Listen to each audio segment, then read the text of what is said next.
Hey guys, Nayman here. We're going to be doing our second week of the modern meta action, basically going over decks in the modern meta currently. Of course, week number one was talking about Death Shadow, talking about Abzan, talking about Jun, and those fun decks that are running around or fun for some people. So I figured with some Rude Dude decks would be the great follow-up for week number two here, talking about those lockout decks, the prison decks that are in the meta that some people have a really good time piloting, and your opponents have a horrible time playing against.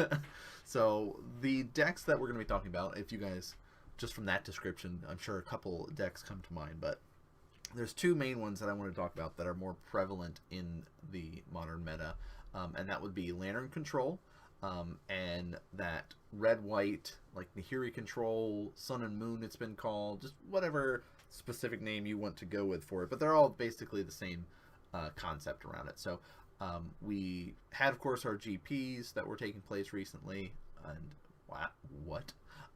one of the Lantern Control players got first place with the list, and worked out really nicely based on the meta that was shaped around his event, and it's a good deck. It's an exhausting deck to pilot, and it is by no means a deck designed for new players. And we'll get into it when we talk a little bit about the list, because there's at least top 8 first place deck to discuss for it, and then we had, I believe, 16th place. We had somebody else piloting a very similar list. And there's a couple tweaks that you can do to it and some variants. We'll talk a little bit about that briefly before we go into the red-white list. So before we jump into it, again, if you guys like these videos, I really encourage you to subscribe over here. So this is going to be a weekly thing. We also have coverage every week, Modern Magic Mondays. You can see that's on Twitch and youtube.com/Modern Magic Mondays. We do weekly coverage. We've been doing it for over a year now of Modern, so we've been able to see the meta shift and change over months and stuff like that, and just bring entertainment and excitement and education to our viewers out there. So let's jump into it. I know you're here for the talks, the discussions of the deck. So boom, Lantern Control, first place finish here. Of course, you look at it and you're like, all right, got some disruption. That's what the deck's trying to do here. Strip cards from your hand. Of course, Inquisitions. We've got some Thoughtseize. You see him at a 4-2 split here. Some people do slightly different depending on what your meta might be. Like if you're sitting there and you know that you're going to be playing maybe against like more Tron or something in your shop, or maybe some bigger stuff, that might be something to consider, of having maybe an extra Thoughtseize or so in your list. But that having a package of both is important there. It also is running Collective Brutality, which is a nice addition to the list, because all of the modes are relevant when you're playing with this deck here. Stripping away instants or sorcery from your opponent's hand is really cool, because a lot of times that's the stuff they're going to use to kill off all of your artifacts, and we see there's at least 25 in the deck there. Killing off a creature, sweet, and gaining life, draining your opponent is nice there. Ancient Stirrings, of course, finding up all of those in artifacts that you might need, being able to find a land if you're short on a land, things like that.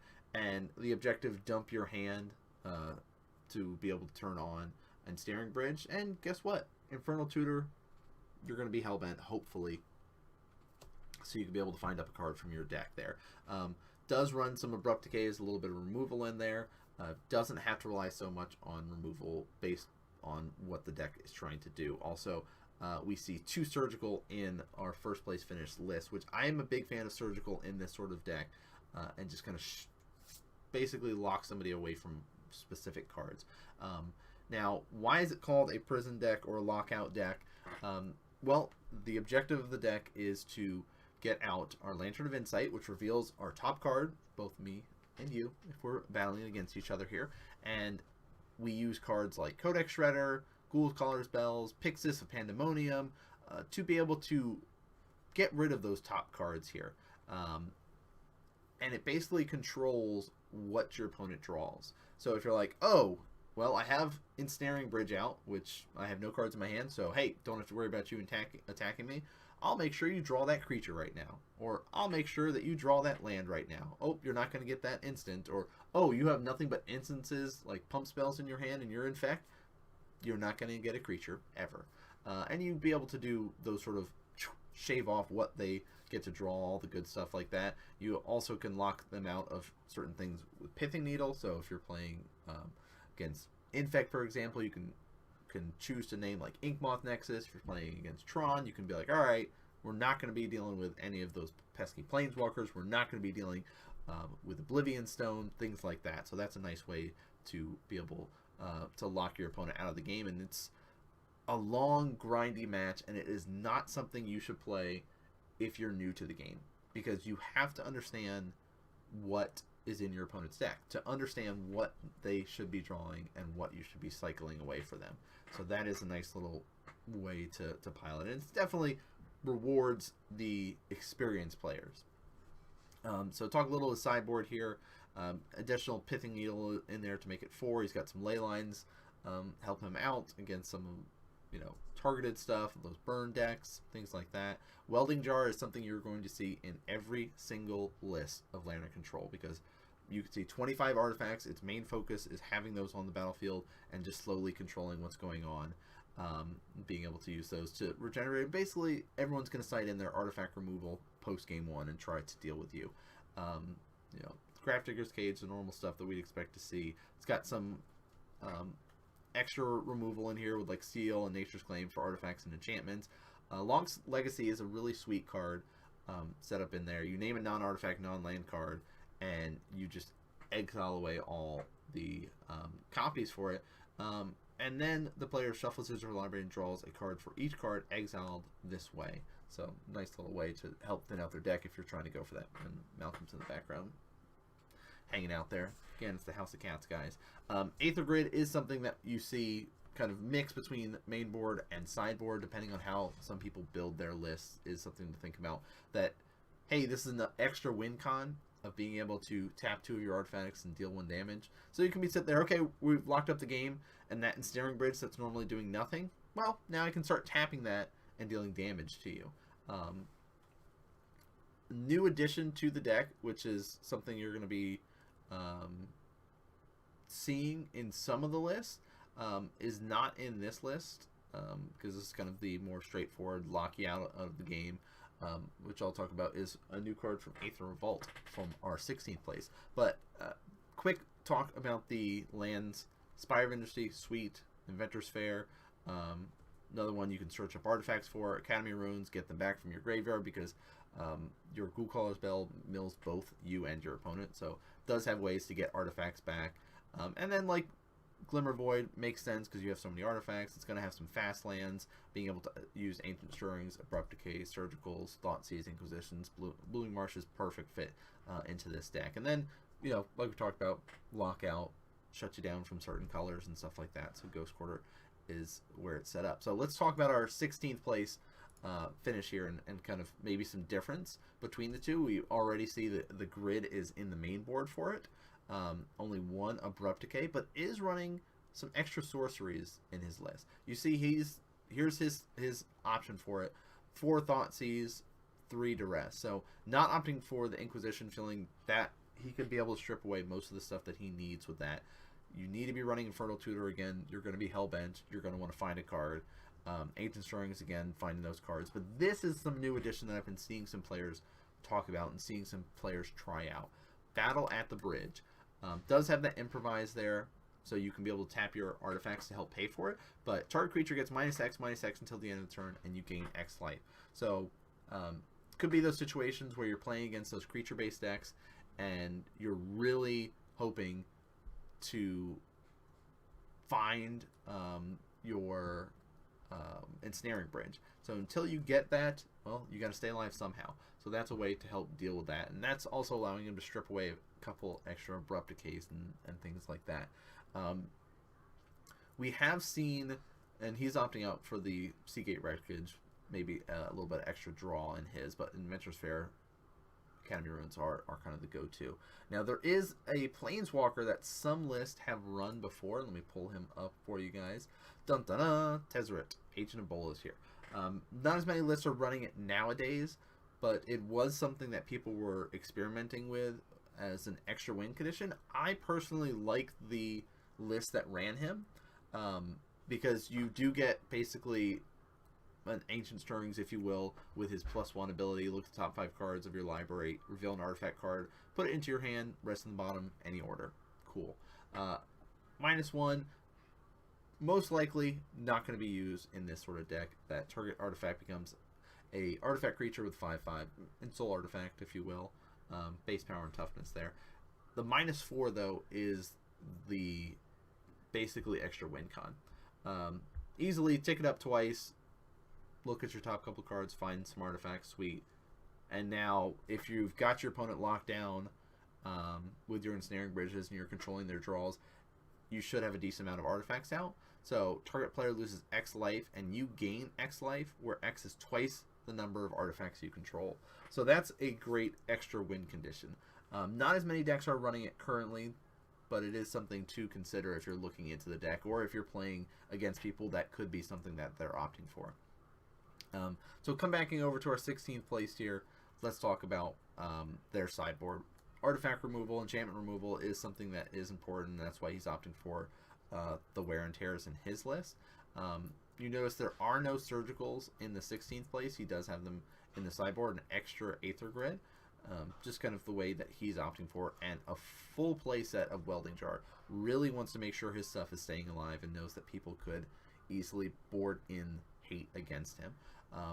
And his extra answers to creature-based decks are the 3 fatal pushes there. So, definitely unique ways to go about the building of the decks, and you can go see that there are some flex spots available to you, but for the most part, between the lists, Ancient Stirrings are a must to have, Infernal Tutor is a must to have, and some combination of hand removal, depending on how you want to go about it. Thoughtseize, Inquisition, and Duress are key. Abrupt Decay, least of one of, seems to be the go-to for the instances. And now the artifacts, pretty much across the board, are going to be that 25, 26 artifacts here. Some run a few more Pixis in their list, some less, it depends on where you want to go. This, we see less Ghoulcaller's Bell for his, so he can run Tormod's Crypt in his, maybe still worried about Dredge, which is a thing that is still around, so, not a bad idea to opt for that. Or if you're playing against, like, an Abzan or Jund based deck, and they've got a Goyf, and they're running those Ancient Grudge, so they can flash it back and stuff, you can just kind of shut down some of that stuff. So, but yeah, always going to have Ensnaring Bridges, Lantern of Insight, those mill effects, Codex Shredders, things like that. So things to be aware of when you're playing against this sort of deck. It is a frustrating deck to play against, because you feel like, well, you've completely locked me out of being able to draw what I want. And you'll see a lot of people stockpile fetch lands to interact with it. Say, okay, activate Codex Shredder, I'm going to have you mill your top card. And you can respond, oh, I really want that card, so I'm going to fetch and try to find a land. See if I can put something else on top that I don't care about, just to help you out a little bit until you can try to get into some of that artifact removal against the deck. Hercules, things like that work out really well, because it just has that bounce, get rid of all that stuff, and then you could be able to interact with it. So definitely a fun deck for those that are experienced in the game of Modern and want a little bit of a different style of play. Let's talk about our second prison deck, though. I know we spent a little bit more time on those because we had a couple more deck lists to talk about. This one did make top 8 at Brisbane as well. Couple names have come around for it, like Nahiri Control, which I usually attribute more to like the Jeskai Nahiri Control personally. This is more like the Sun and Moon style. And it gets the name Sun and Moon because it runs Blood Moon and it runs Elspeth Sun Champion. Now, some run it main, some sideboard, but for the most part, all the lists are running it. Now, Oh, here's another super hateful card, but we're not. The deck's objective is basically it's a red-white deck that heavy focuses on planeswalkers.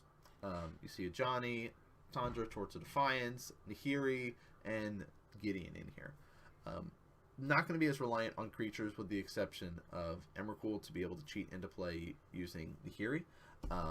Simian Spirit Guides are basically designed to speed up your play, get a Blood Moon out early, get a Chalice of the Void out early. And that's what the deck is supposed to do. Basically, it's going to lock you out of being able to use your lands the way that you want to. Because in Modern, it's very easy to have 2-3 color decks. And with fetches, with shocks, you're going to have a lot of mountains after Blood Moon's out. Not as many people run basics, and if they do, they run a few, like maybe 3 in their deck. So having a Blood Moon out really does hurt a lot of people. And having a full playset in there means you should be getting one out relatively early. Chalice is another way. A lot of decks are low to the ground because Modern is a very quick format. Again, Wizards says it should be ending around that turn 4, which makes sense with how they have it set. There's a few decks that do break that rule from time to time, but for the most part, around that turn 4.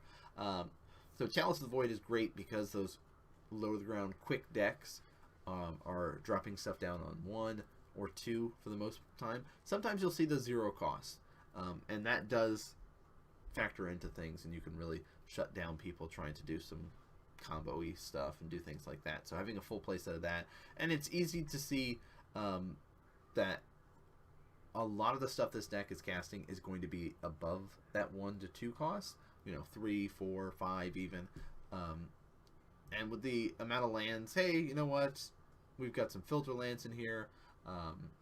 Gemstone Caverns can help you out there, and then that later on just becomes a mountain, no problem. Snow-covered mountains, snow-covered plains, don't have to run the snow-covered. That's preference, if for the most part there.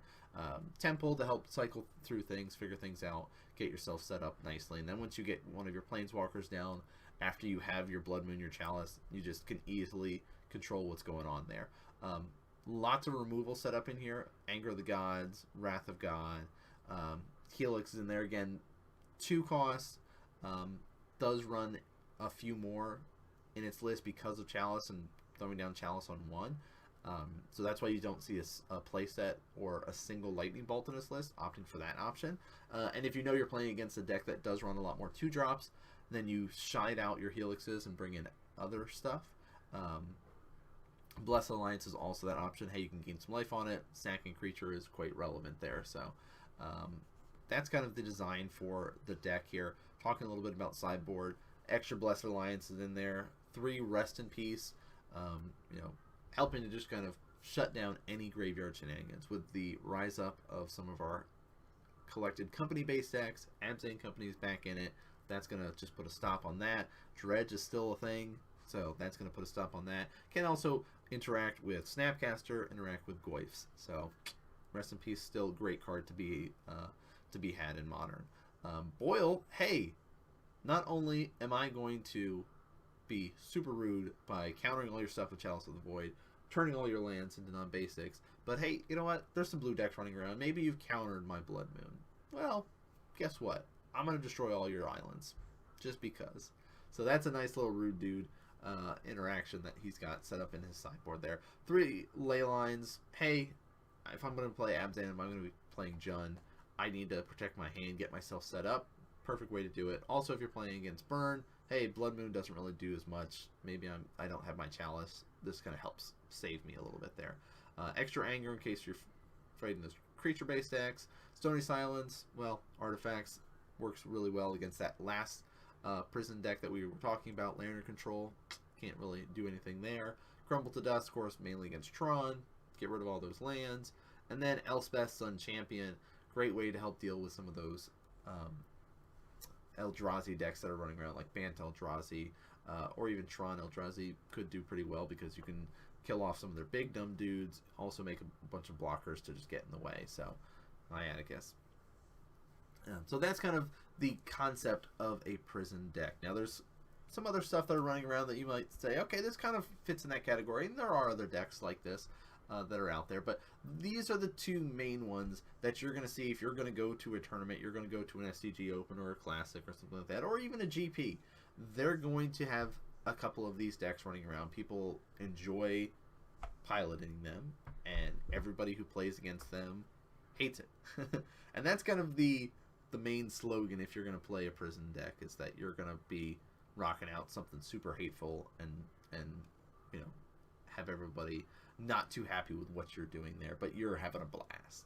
So I don't think I've met a Lantern Control player or a Sun and Moon player that is like, yes, I am completely miserable when I play this deck. No, they're having a great time. So I hope you guys enjoyed our segment here about the prison-based decks. Not sure what we're going to do yet for next week, because again, there's over 30-some decks that are consistently placing in Modern. Let me know in the comments if there's a specific deck that you'd like to see. Maybe if a couple people are really saying one in particular, then we'll talk about that sort of segment of decks. Because, you know, we do have all these collected company-based decks that are running around right now. We've got Tron, we've got the Eldrazi decks, we have Scape Shift lists. Like, there's still so many decks to talk about, and we're going to keep going week in, week out. So if you guys enjoyed this prison segment here for the Modern Meta Spotlight, I hope you guys consider hitting that subscribe button, hitting the follows, checking out all the other projects that we were working on. I was talking earlier about Modern Magic Mondays, which is the weekly coverage that we do, and you guys can, of course, find all that stuff if you just search Modern Magic Mondays. Go YouTube, Twitch, all that kind of good stuff there. But thanks so much for tuning in and watching, guys, and I'll see you guys next game.